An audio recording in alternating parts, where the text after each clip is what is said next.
우리 성경을 먼저 한 구절 읽고 이 주제를 공부하도록 하겠습니다.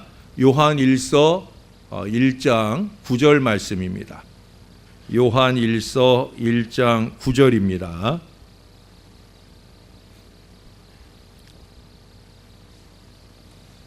자, 여러분들이 한 번만 읽어주실래요? 시작.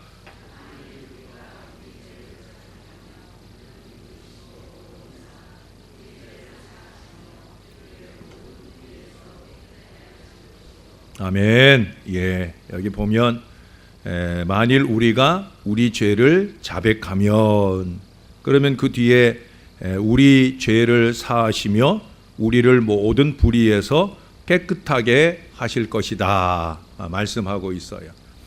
마침 오늘 아침에 우리 욥기서에서도 우리가 11장 13절 14절에 보니까 13절에서 우리가 하나님 앞에 빌며 소원을 구할 일이 있을 때, 그때 그 소원 성취를 잘 이루기 위해서 해야 될 일이 뭐냐? 14절에 말씀하시기를 바로 우리 개인적인 죄나 또는 우리 장막, 내가 속한 공동체의 불의를 씻음 받아야 된다.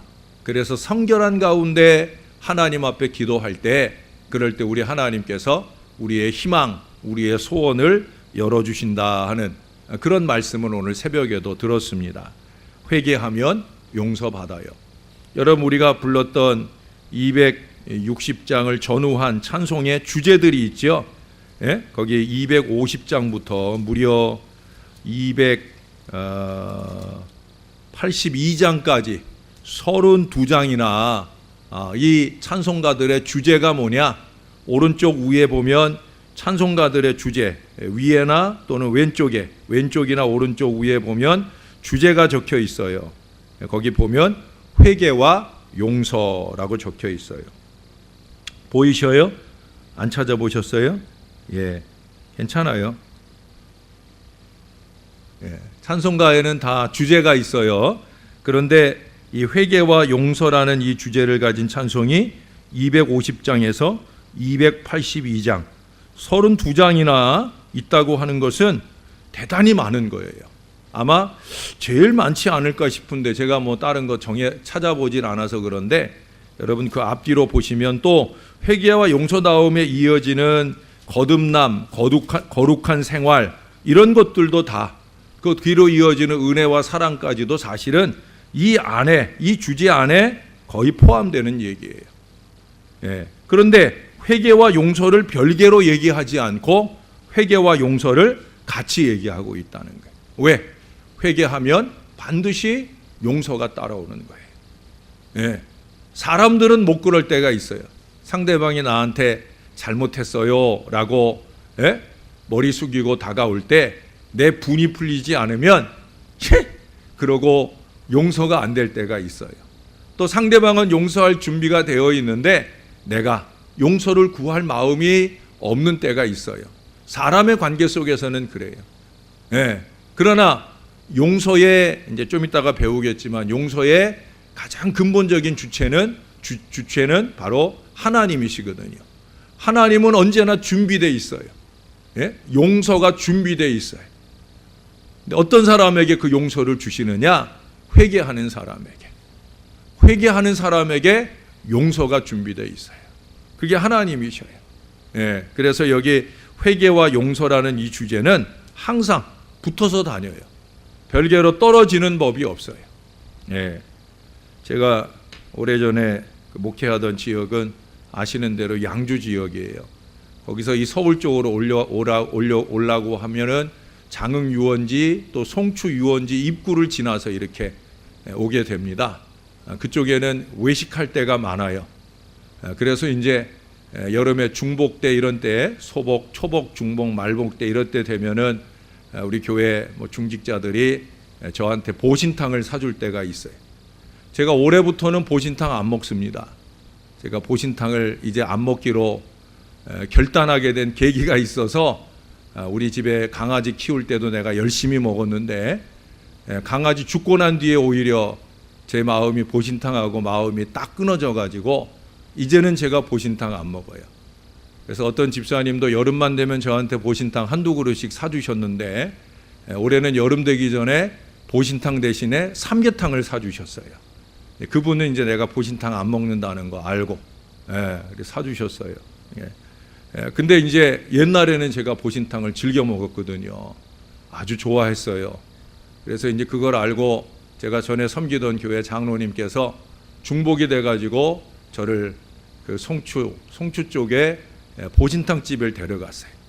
그래 이제 마주 앉아서 식사를 하려고 이제 보신탕을 시켜놓고 기다리는데 옆에 네 분 또 식탁에 네 분 남자들이 중복이니까 얼마나 많이 와서 앉아 있겠어요? 그분들이 와서 그분들도 이제 식사를 기다리고 있었어요. 근데 그분들 중에 이제 우리 둘이 이제 장로님, 목사님 뭐 이런 얘기하는 걸 듣고는 교회에서 오셨나 봐요 그러더라고요. 그래서 제가 저는 목사고 우리 장로님이 저 식사 사주신다고 왔어요 그랬더니 그분들이 웃으면서 목사님들은 보신탕 좋아하시는군요 그러더라고요. 그래서 뭐 사람들마다 다르지만 저는 좋아합니다 그랬더니 그분이 그러더라고요. 불교에서는 불교 신자들은 보신탕을 안 먹는다고 그러더라고요. 정말 그래요? 여러분 모르죠? 예. 근데 한 분이 그러니까 한 분이 그러는 거예요. 야, 그것도 열심히 믿는 사람이나 안 먹지 거의 다 먹어 그러더라고요. 그러니까 그 옆에 앉은 사람이 또 그러더라고요. 그래, 스들도 먹더라. 그런 얘기를 해요. 스 아시죠? 스님이요, 스님. 근데 보신탕 먹는 스님은 스님 아니고 스예요, 스. 스들도 먹더라. 그런 얘기를 하더라고요. 그게 아닌 게 아니라 그 송추에 우리 거기에 큰 갈비집이 있는데 옛날에 어느 집사님이 그 갈비집에 갔는데 거기에 아주 그 승복을 아예 입고 아주 떳떳하게 거기에 들어와 가지고 갈비를 시켜 먹는 그런 스님들을 보았다는 그런 얘기도 제가 들어본 적이 있어요. 그래서 그 얘기도 제가 해드렸더니 그렇다고 먹는 사람들은 먹는 모양이라고 이런 얘기를 하더라고요. 그래서 그렇게 얘기가 오고 가니까 제가 이제 좀 흥이 났어요. 그래서 제가 우스개 얘기를 하나 해드렸습니다. 근데 저는 그분들이 다 알거니 하고 그냥 얘기를 해드렸는데 이분들이 처음 듣는지 되게 웃는 거예요. 여러분들도 아는 얘기예요. 어떤 스께서 시원한 냉면을 잡수러 냉면집에 왔어요. 근데 냉면에 보면은 제일 위에 고명 올리고 그 위에 고기 한 조각을 척 올려놓잖아요. 근데 이 종업원이 스님 드시는 냉면 그릇에다가 이 고기를 올려야 될지 말아야 될지 고민이 돼가지고 스님한테 와가지고 조용히 물었어요. 고기 산적 올릴까요? 말까요? 라고 물었어요. 그랬더니 그 스님이 그러더랍니다. 밑에 깔아 이씨 그러더라는 거예요. 죄송합니다. 밑에 깔으라고. 다른 사람 보니까 밑에 깔아 놓으면 내가 알아서 처리할 테니까 밑에 깔아서 내오라고. 못 알아들으신 건 아니지요? 그렇게 얘기를 하더랍니다. 제가 이런 얘기를 이렇게 길게 하는 이유는 대개 이 음식 등을 제한하는 종교는 조금 저급한 종교인 경우가 많아요. 음식을 제한하는 것 자체가 저급하다는 것이 아니라 그런 것들을 신앙과 결부해서 적용해 나가는 데 있어서 너무 외식적이고 형식적이 되는 경우가 많이 있다는 거예요. 예수님 당시에 원래 유대교는 저급한 종교가 아니지요. 그런데 예수님 당시에 그렇게 먹는 거 또는 율법적으로 지키는 것들을 가지고 저급하게 신앙하는 사람들이 많이 있었어요. 우리는 그런 점에서 하나님 앞에 감사한 것 중에 하나는 뭐냐면 유대교에서 그 많은 그 음식의 제한들을 우리 하나님께서 우리들에게는 풀어주셨다라고 하는 거예요. 우리는 좀 자유하게 해주셨다는 거죠. 그게 저 입장에서는 얼마나 감사한 일인지 몰라요. 특별히 그 유대교에서는 돼지고기나 기타 먹지 말아야 되는 것들이 참 많이 있잖아요. 그렇죠? 뿐만 아니라 피도 못 먹어요. 저는 선지 해장국도 좋아하거든요. 그래서 유대교 신앙 가운데서 먹지 말라고 금했던 것들이 우리들에게는 제한되지 않는 것이 얼마나 다행인가 하는 생각을 하게 됩니다. 우리는 뭐든지 먹을 수 있다는 거죠. 그럴 수 있는 이유가 뭐예요? 그럴 수 있는 이유가 뭐예요? 그 이유는 다른 거 아니에요. 바로 하나님의 은혜인 거죠. 아버지의 은혜, 특별히 예수 그리스도로 말미암은 이 구원의 은혜, 이 은혜 안에서는 그런 것들이 별로 중요한 것이 아니라는 거예요. 무엇을 먹느냐, 무엇을 마시느냐. 그래서 바울도 로마서 14장 18절에서 얘기했잖아요. 하나님의 나라는 먹는 것과 마시는 것 갖고 따지는 나라가 아니다. 먹는 거 마시는 게 중요한 게 아니다. 의와 평강과 희락이다. 뭘 먹느냐, 뭘 마시느냐, 그걸 가지고 뭐 정죄를 하고 말고 사실은 그런 부분들은 그렇게 중요한 부분이 아니라는 거예요. 그보다 더 중요한 건 뭐냐? 바르게 사는 거, 의, 기쁘게 사는 거, 평안하게 사는 거. 주님은 오히려 우리에게 그런 걸 관심한다는 거예요. 용서라고 하는 차원도 마찬가지예요. 왜 하나님이 용서에 대한 이 말씀을 강조하느냐라고 하는 것, 그것은 바로 하나님의 은혜의 제일 된 표시가 뭐냐? 바로 용서라는 거예요. 먹는 것, 마시는 것, 행하는 것, 뭘 하는 것, 이 모든 걸 접어두고 하나님이 우리에게 주신 가장 큰 은혜를 꼽자고 하면 그것은 바로 용서예요. 왜 그렇습니까? 여러분, 인간의 타락으로 말미암아 모든 사람은 죄인이 되었잖아요. 죄라는 게 뭐예요? 죄라고 하는 것은 천국 가는 길이 막혔다는 의미예요. 죄라고 하는 것이 천국 가는 가장 큰 걸림돌이에요. 죄는 천국으로부터 우리를 분리시키는 거예요. 천국으로부터 우리를 분리시켰다는 것은 죄는 하나님과 우리를 갈라놓는 거라는 거예요. 죄는 그렇게 심각한 거예요. 하나님으로부터 우리를 갈라놓고 우리가 가야 할 천국으로부터 우리를 갈라놓고, 그게 바로 죄예요. 오늘 새벽에 말씀드린 것처럼 우리가 소원하는 기도의 응답을 받지 못하도록 막고 있는 것도 죄입니다. 근데 사실은 우리가 기도하는 것을 응답받지 못하는 그거는 사실 아무 문제가 아닐 수 있어요. 왜? 천국 못 가는데. 천국 가고 못 가고 하던 문제보다, 하나님과 관계가 열려있고 안 열려있고 하는 관계보다 더 큰 문제가 어디 있겠습니까? 죄는 바로 그런 문제를 야기하는 가장 큰 걸림돌이라고 하는 거예요. 그런데 바로 그 천국을 어떻게 갈 수 있게 되었느냐? 그것은 바로 하나님의 용서예요. 용서가 없으면 천국 못 가는 거예요. 용서가 뭐길래? 용서가 죄를 없이 해주는 거잖아요. 만일 하나님께서 우리들의 죄를 용서하신다고 하면 우리가 천국에 들어가는 일을 막을 수 있는 존재는 아무도 없어요. 사람도 없고 사단도 할 수 없는 거예요. 사단은 늘 하나님 앞에 우리를 정죄하기 원하죠. 제가 목사라고 그러지만 하나님 이런 거 제가 그랬던 애예요 라고 사단이 우리를 정죄할 때 우리 하나님께서, 우리 예수님께서 그래도 제가 회개도 하고요, 나를 잘 믿었어요. 회개하고 나 믿으면 되는 거 아니에요, 아버지? 그게 우리 예수님이 우리를 위한 변호예요. 그러면 그냥 통과인 거예요. 우리의 죄가 100가지, 1000가지가 넘어도 우리 주님의 한 번의 용서, 그것으로 싹 씻어지는 줄로 믿습니다. 그만큼 이 용서가 중요한 거예요. 용서라고 하는 말이 구약에서는 그냥 한글로 제가 쓸게요. 히브리어로 써도 슬라하라고 하는 말, 죄송해요.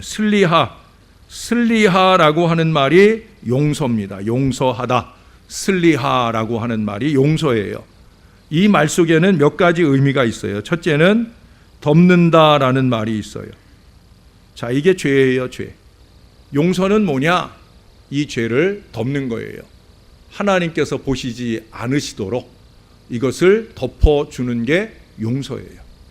그래서 용서하시면, 우리가 죄를 회개하고 용서받은 죄는 깊은 바다에 던진다.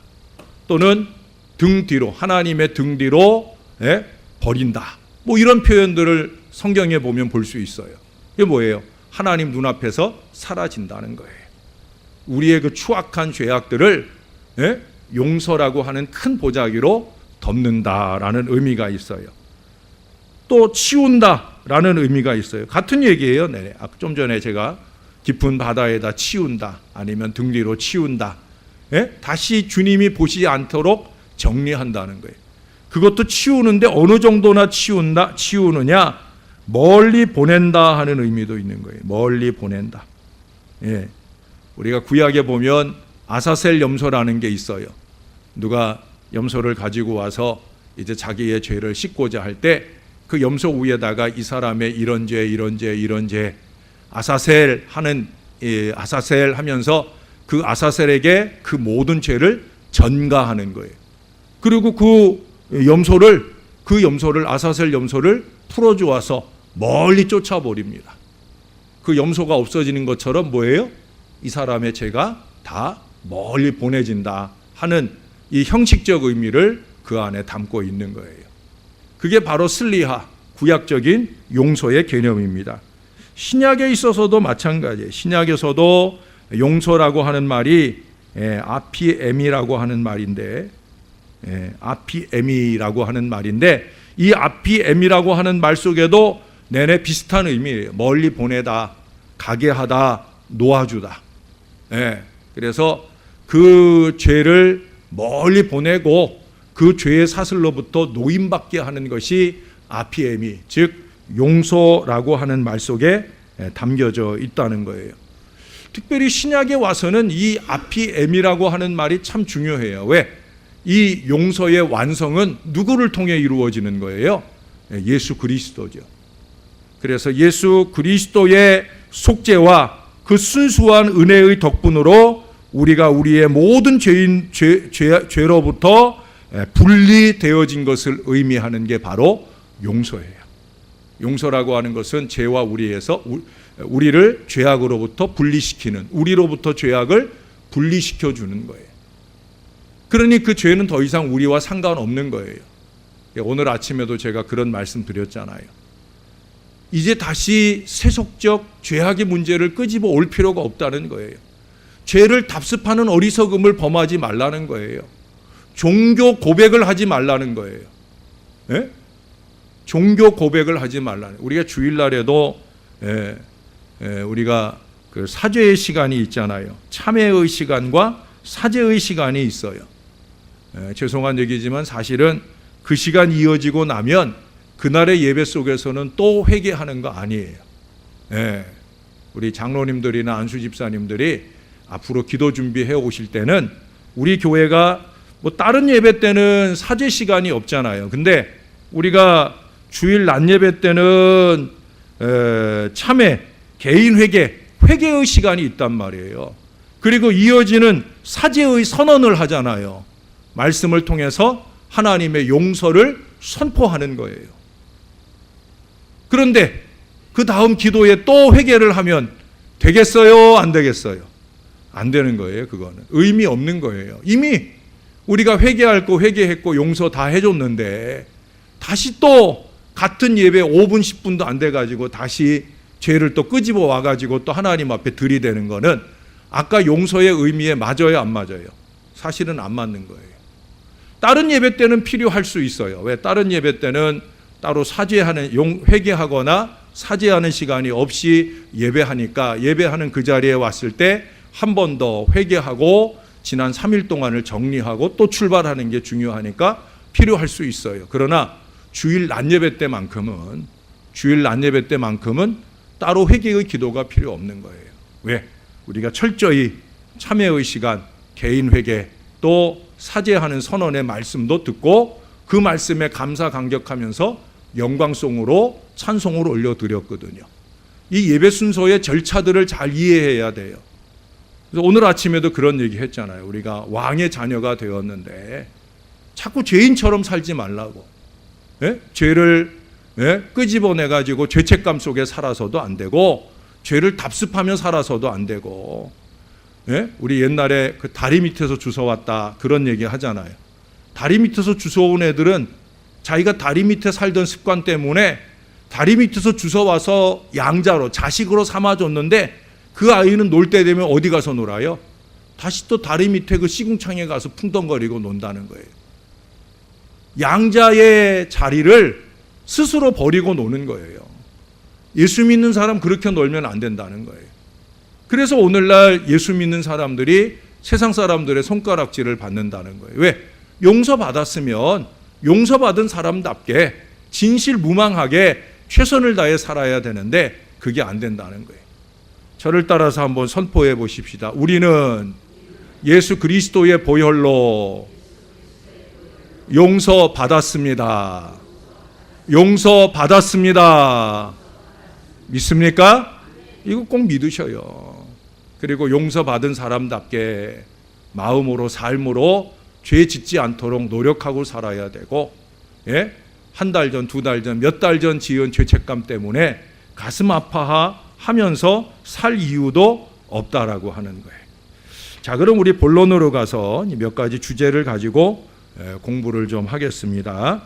첫 번째 주제는 용서의 주인입니다. 누가 용서하시냐는 거예요. 용서는 누가 하느냐? 예? 여러분, 지금 우리가 다루고 있는 용서라고 하는 주제는 사람과의 관계에서의 서로 용서를 빌고 용서해주고 이 얘기를 하는 게 아니에요. 여기서의 용서 개념은 우리의 회개에 대한 하나님의 용서. 그런 점에서 용서의 주체, 용서의 주인은 누구겠어요? 오직 하나님이셔요. 용서는 하나님만 하십니다. 오직 하나님만 용서하시는 분이에요. 죄인의 하나님, 죄인이 하나님의 법을 파괴한 이래로 그 죄를 지은 인간을 용서할 수 있는 분은 오직 하나님뿐이셔요. 여러분, 만일 우리 허상조 집사님이 갑자기 좀 급해가지고 제 방에 와가지고 제 방에서 쓰던 망치를 몰래 가져갔어요. 그래서 제가 그 망치를 쓰려고 그랬더니 없었어요. 그래서 마침 허 집사님이 지나가시길래 집사님 혹시 제 망치 봤어요? 그랬더니 갑자기 몰래 가져갔는데 갑자기 물어보니까 제가 잠깐 쓰려고 가져갔어 이러면 되는데 그게 알고 가져갔으면 되는데 모르고 가져갔으니까 마음이 찜찜하니까 나중에 목사님 모르게 갖다 놔야지 하는 생각으로 저 몰라요? 저 모르겠는데요? 라고 지나갔어요. 예? 잘못한 거잖아요. 그렇죠? 망치를 가져간 잘못보다 더 큰 잘못은 뭐예요? 거짓말한 잘못이 더 큰 거예요. 그러면 그 잘못은 누구한테 와서 용서받아야 되는 거예요? 그건 저한테 와서 용서받아야 되는 거예요. 왜? 제 망치 가져갔고 또 저한테 거짓말했으니까 그건 저한테 용서받을 일이죠. 자, 우리가 나라의 어떤 법을 어겼어요. 자, 나라의 어떤 법을 어겼어요. 자, 그 법을 용서받기 위해서 저한테 와요? 저한테 와서 용서를 받는 게 아니잖아요. 그렇죠? 그 나라의 법은 나라의 법 절차에 따라 그 죄값을 치르고 나라에서 용서를 받아야 되는 거예요. 자, 이제 하나님이에요. 우리가 이 하나님의 법을 어겼어요. 하나님의 말씀을 외면하고 살았어요. 하나님은 이렇게 살아라 했는데 저렇게 살았어요. 나는 내 하고 싶은 대로 할 거예요 라고 생각하고 살았어요. 하나님 앞에 가장 큰 죄는 어떤 죄예요? 불순종의 죄가 가장 큰 죄예요. 나는 불순종하며 살았어요. 그러면 그 죄는 누구에게 가서 용서를 받아야 되는 거예요? 하나님이에요. 하나님. 오직 하나님께만 용서를 받아야 되는 거예요. 하나님만이 용서할 수 있는 거예요.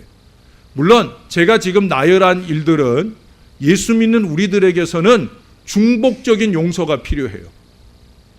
예를 들어서 아까 우리 허집사 예를 든 거니까 예를 든 김에 허집사님이 저한테 잘못했지만 저한테만 잘못했어요? 하나님께도 잘못한 거예요. 하나님께도 잘못한 거죠. 예수 믿는 사람이 그저 남의 거 잠깐 빌려가서 쓴 거야 그럴 수 있지만 거짓말을 한 부분에 있어서 요한계시록에 보면 요한계시록 22장에 보면 거짓말하는 죄는 살인하는 죄와 같이 다루시는 말씀을 우리가 보았잖아요. 여러분들이 이걸 쉽게 듣고 쉽게 생각하는데 성경이 적어놓은 얘기예요. 그러면 나중에 우리가 하나님 앞에 갔을 때 반드시 똑같이 묻습니다. 예. 그러니 그 거짓말하는 죄를 지었으니까 저에게도 용서받아야 되지만 그보다 더 누구에게? 하나님께. 중복 용서가 필요한 일들도 있어요. 세상 사람들은 그러지 않을지라도 우리들은 그런 일들이 있어요. 근데 저에게 용서받는 것보다 더 중요한 건 뭐예요? 하나님께 용서받는 거예요. 이게 제일 중요한 거예요. 용서에 있어서 가장 근본적인 주체 하나님께 용서받느냐 못 받느냐. 내가 남을 용서해주고 안 해주는 것보다 사실은 더 중요한 게 뭐냐? 내가 하나님께 용서받았느냐 아니냐. 이게 더 중요한 거예요. 우리는 어리석게도 남이 나에게 용서받을 일에 대한 나의 용서, 사죄권에 대해서만 관심을 갖고 행할 때가 있는데 사실은 그보다 더 근본적인 용서의 주체가 되시는 하나님, 그 하나님 보실 때 나는 어떤가? 라는 점을 들어서 우리가 생각해 볼 때 용서의 주체 되시는 하나님 앞에 우리가 용서를 구하는 것, 그것이 참 중요하다는 거예요. 자, 말씀을 한 군데 찾아보십시다. 누가복음 7장을 가보겠습니다.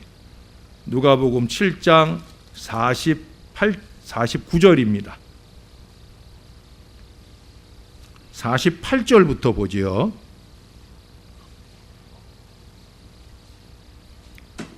누가복음 7장 48절, 49절, 47절을 제가 읽어드릴게요. 이에 여자에게 이르시되 내 죄 사함을 받았느니라 하시니.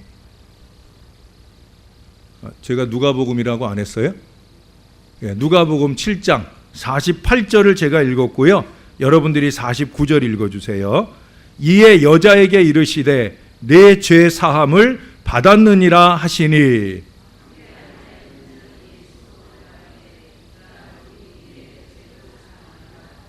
예, 자, 유대인들이 하는 얘기예요. 함께 앉아있는 유대인들이 예수님께서 여인에게 내 죄 사함을 받았느니라 얘기하니까 유대인들이 얘기하는 거예요. 이 사람이 도대체 누군데?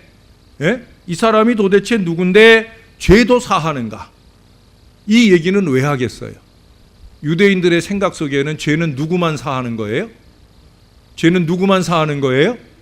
하나님만 사하는 거죠. 지금 예수님이 하신 말씀이니까 예수님은 아니고 유대인들의 입장에서 볼 때는 죄는 하나님만 사하는 거죠. 틀린 생각이 아니에요. 이 사람들이 틀린 건 뭐예요? 예수님이 하나님이시다, 하나님의 아들이시며 하나님과 본체되신다 하는 걸 모르는 게 문제지, 이 사람들이 생각할 때는 예수님을 아직 구세주로도 또 하나님으로도 생각하거나 믿지 못하니까 이들이 생각할 때는 이 사람이 도대체 누군데 죄도 사하느냐. 예? 마가복음 2장 같은 데서는 예수님께서 중풍병 들린 사람에게도 그러잖아요. 내 죄 사함을 받았느니라. 내가 내 죄를 사하노니 침상을 메고 가라. 이러시잖아요. 그때도 유대인들이 그랬어요. 참남하도다 라고까지 얘기를 해요. 참남하도다. 예? 왜 참남하다고 그래요? 하나님이 하시는 일을 감히 인간이 죄를 사한다고 말했으니까 참남하다고 얘기하는 거예요. 예수님을 몰라보고 한 데 있어서는 문제가 있지만 유대인들의 생각은 틀리지 않는 거예요. 죄는 누구만 용서하는 거예요? 하나님만 용서하는 거예요. 그런 점에서는 틀리지 않아요. 예수님도 그걸 모르시는 게 아니에요. 그럼에도 불구하고 유대인들이 다 보고 듣는 데서 예수님께서 죄 사함을 받았느니라 라고 말씀하시는 이유는 뭐겠어요? 예? 내가 하나님이야. 예? 사람들에게 그것을 인식시켜 주기 위해서, 예수님이 하나님 되심을 인지시켜 주기 위해서 의도적으로 그렇게 말씀하시는 거죠. 또 하나 이유가 있어요. 그것은 뭐냐?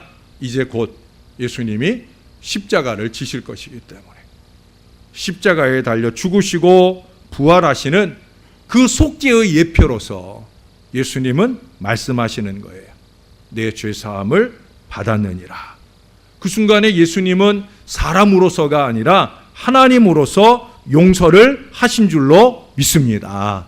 하나님만이 용서하시는 거예요. 그러니 여러분, 우리가 우리 마음 가운데 죄에 대한 깨달음이 찾아올 때마다 우리가 용서의 대상을 바로 알아야 돼요. 예? 사람 앞에 찾아가서 이 죄의 문제를 해결해 보려고 애쓸 필요 없어요. 하나님 앞에 가시는 거예요. 하나님께 용서받는 거예요. 천주교 신앙은 어때요? 천주교 신앙은 사람에게 찾아가잖아요. 신부에게 찾아가서 고해성사를 한단 말이에요. 네? 사람에게 죄를 고백하고 또 신부는 하나님께 사죄권을 위임받았다 하는 그런 신학적 그릇된 사고를 가지고 네 죄를 사하노라라고 말하기도 하잖아요. 그러나 사실 사람이 죄를 사할 수 있는 건 아니에요. 물론 우리가 용서할 수는 있어요. 누군가 나에게 잘못했어요라고 말하면 우리가 70번씩 7번이라도 용서할 수 있는 마음이 필요하죠. 적어도 상대방이 잘못했다고 찾아올 때에는 내가 용서할 마음이 되어야 되는 거예요. 그러나 그것은 사죄를 의미하는 게 아니에요. 하나님 편에서의 이 용서라고 하는 것은 하나님만이 하실 수 있는 거예요. 우리가 아까 서두에서도 우리가 우리의 죄를 자백하면 저는 미쁘시고 의로우사 우리 죄를 사하시고 그랬어요. 거기서 저는이라고 하는 건 누구예요? 저는, 그는 누구예요? 하나님이시죠. 또 요한 서신에 있어서는 이제 예수 그리스도의 보혈의 은혜도 아는 때이기 때문에 거기서 말하는 저는이라고 하는 것은 예수님도 포함되는 저는이에요. 그래서 하나님, 예수님, 그분이 용서하신다라고 하는 거예요. 자, 여기서 한 발 더 나가서 용서의 방법입니다. 용서의 방법. 어떻게 용서받느냐는 거예요. 용서의 통로. 이것도 뻔히 답이 나와 있죠. 오직 예수님이죠. 예수님. 오직 예수님. 따라해 보십시다. 오직 예수님만이 용서의 근거입니다. 아까도 얘기했잖아요. 예수님께서 왜 죄 사함을 받았느니라 라고 말씀하시느냐. 두 번째, 당신이 십자가 지시고 돌아가실 것을 예표한다고 그랬어요. 그리고 이제는 예수님이 십자가 지고 돌아가셨어요. 우리의 모든 죄짐을 지고 세상 죄를 지는 어린 양이 되셔서 그렇게 십자가 속죄를 이루셨어요. 그러니까 모든 죄는 이 예수를 통해서 용서받는 거예요. 자, 사도행전 13장으로 가보십시다. 사도행전 13장. 자, 오늘은 여기까지만 갈 테니까요. 사도행전 13장 38절입니다.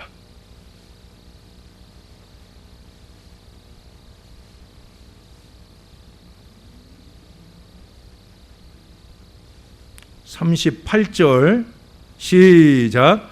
그러므로 형제들아 너희가 알 것은 이 사람을 힘입어 죄 사함을 너희에게 전하는 이것이며. 여기서 말씀하는 이 사람을 힘입어 했는데 누구겠어요?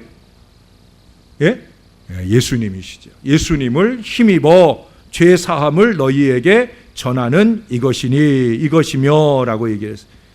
죄짐을 지고 있는 영혼들에게 있어서 구원의 놀라운 메시지가 아닐 수 없어요.